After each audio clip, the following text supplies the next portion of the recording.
mga niluluwang balota, hindi napiprint na resibo at paper jam. Ilan yan sa mga aberyang naitala sa mga vote counting machine ngayong araw ng botohan. At dahil matatanda na ang ilan sa mga makina, posible raw na hindi na ulit gamitin ang mga ito sa susunod na eleksyon. Nakatutok si Tina Panganiban Perez. Tina? May mga aberyang sumalubong sa botohan ngayong araw pero sa tingin ng COMELEC o Commission on Elections, matagumpay ang pagdaraos ng eleksyon.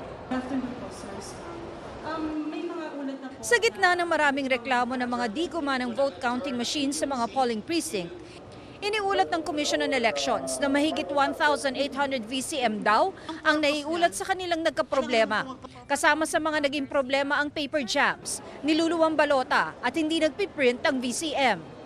Alam naman natin yung scanners natin, meron tinatawag tayong number of pages scan, 10,000. Yung ibang makina kasi natin were used in the verification.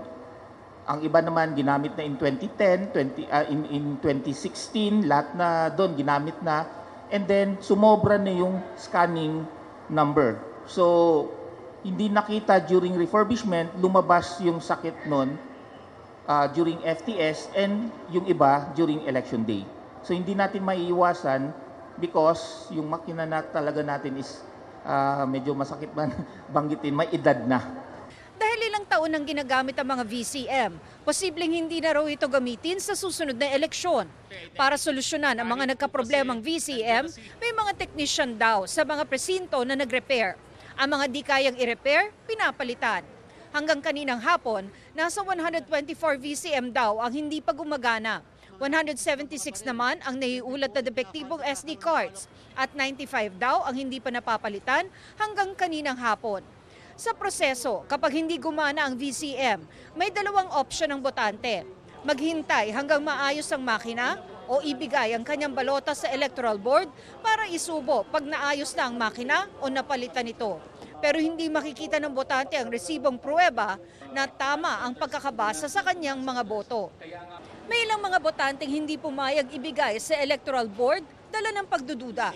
Umalma rito ang COMELEC, lalo't nakabantay naman daw ang poll watchers at Citizens Arm. When you say na wag isiping cheating, how do you convince the voters? How do you allay their fears? Thank you, Ma'am Tina. The entire NBank is in front of you today. And we are guaranteeing you that this is part of the protocol. Walang isa mang presinto ang nagsabi yung balota na pinagpatong-patong sa mga machine na nasira o yung presinto na nasira ang machine, walang isa man ang nawawala yung balota. Samantala sa lungsod ng Cotabato, tumanggi ang mga guro na magsilbi sa eleksyon sa 175 clustered precincts. Ayon sa COMELEC, dahil sa mga gulo ay nangangamba na para sa kanilang kaligtasan ang mga guro. Yung electoral board sa BARM who refused to serve today, di ba nasa reso na they will be arrested? Tama po kayo. Pero nga po, ang sinasabi namin, ang focus po namin for now is to proceed with the election. Pinalitan sila ng mga pulis na nag-training para sa election duty bilang special electoral boards. Bago naman ang botohan kaninang alas 6 ng umaga, hindi pa nakukumpleto ng isang presinto sa Socorro Oriental Mindoro at sa Silvino Lobos Northern Samar ang final testing and sealing o FTS ng vote counting machines dahil hindi dumating ang tig-10 nilang FTS ballots. Ginagawa ang FTS bago mag-eleksyon para masigurong maayos na gumagana ang mga VCM at pinabasa ng makina ng tama ang mga boto. Ang solusyon ng COMELEC, ipagamit sa kanila ang 3 official ballots para sa FTS. Inihayag naman ng COMELEC na nabuksan na ang lahat ng presinto bandang tanghali.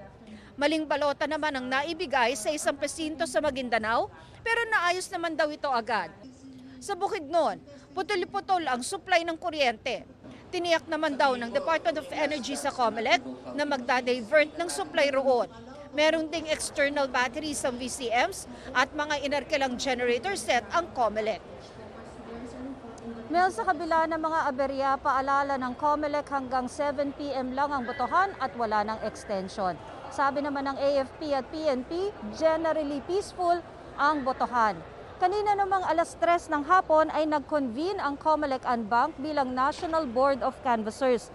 Ang COMELEC bilang NBOC ang magpoproklama ng mananalong senador at party list. Dahil patuloy pang botohan at wala pang ika-canvas, suspendido muna ang sesyon ng NBOC hanggang bukas ng 1:00 ng hapon. Mel? Tina, siyempre, yung ganong mga aberya, no, bagaman ang tingin ng ilang mga taga-COMELEC ay maliit na bagay o isang bagay na hindi ganoong makakaapekto, no, sa sitwasyon natin, sa botohan, hindi mo maaalis eh. Lalo na doon sa mga poll watchers, yan sa mga citizens arm na yung mga nagbabantay, no, para tayo ay magkaroon ng malinis at magandang kalakaran ngayong eleksyon. Hindi mo maaalis yun eh. Pagdududahan eh, di ba? Pagkaganyan eh, agad eh nagiging suspect. Kaya, bago tayo mag-eleksyon, kung maalala mo, nagkaroon yan ng malawakang examine diyan sa bawat mga VCM na yan, di ba? Para nga maiwasan precisely itong mga ganitong mga kaganapan para na sa ikagaganda ng ating pagtingin o ng ating pagtiwala sa magaganap o nagaganap na botohan. Ano daw ba ang kinulang? At bakit hindi nakamit yun? Oy, nagkaroon pa ng mga tinatawag na contingency BCM. Naalala mo, Tina?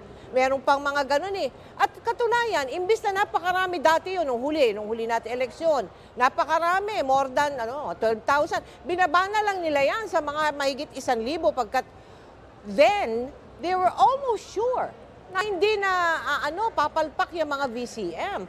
But there has got to be a very good reason na sasabihin ng COMELEC kung bakit nagkaganyan-ganyan sunod-sunod. Kanina pang umaga, no? BCM na ng BCM ng BCM ng BCM ang mga problema. Hindi ba, Tina? Wala pang ibang paliwanag?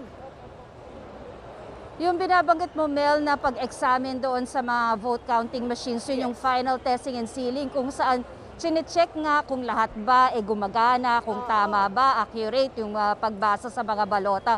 Ang sinasabi naman kasi ng COMELEC, hindi naman yun assurance na walang magiging aberya kapag natapos na yung FTS. Lalo pa, sinasabi nga nila na mahigit 1 dekada na yung tanda ng mga makina. Meron ding specific lifespan daw ang mga makina. At ito talaga namang 12 years old na dahil yung iba sa mga makina ginagamit naman kapag simula noong eleksyon 2010. At sabi pa ng COMELEC, yung pagsasagawa ng FTS ay hindi rin naman daw assurance na walang mangyayaring aberya, Mel.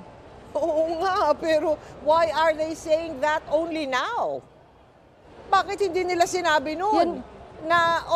Hindi naman habang buhay ang mga makinang niya, palitan na natin bago magka-aberya or something like that. Hindi, ang hinahanap ko lang, Tina, something, yung isang dahilan na mas matibay. Kasi ayoko nga nung pagsususpetsahan pa yan o marami ang mga pagsasabi na, uy, baka ito isang para ginagamit ng mga nais na gumawa ng hindi tama.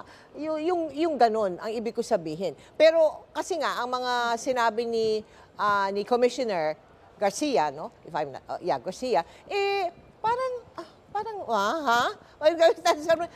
ganun ba yun? Parang ganun yung yung magiging reaction ng makikinig, di ba? Ang sinasabi nga kasi ng COMELEC, Mel, yung batch feeding, yung mga contingency measures ngayon, yun din naman daw yung contingency measures noong mga nakaraang eleksyon. Yun nga talagang tinamaan daw ng edad ng makina ngayon. So, pati noong FTS, Mel, kung matatandaan mo, meron ding mga depekto na lumabas dun sa mga VCM na repair din naman daw at napalitan. So, naulit nga ngayong mismong mahalagang araw kung kailan boboto ang marami nating mga kababayan. Pero doon sa mahigit 100 na nagka-depektong makina, pwede mo siyang tingnan sa kabuuan na more than 106,000 yung VCMs na yan. At doon sa more than 100 na nagkaroon ng depekto, ang sinasabi ng COMELEC, na-anticipate na nila yan at maliit na bilang yan kumpara doon sa kabuang bilang, Mel. Sige na nga, kahit masakit yung sinasabing may edad na. Maraming salamat sa iyo, Tina Panganiban Perez.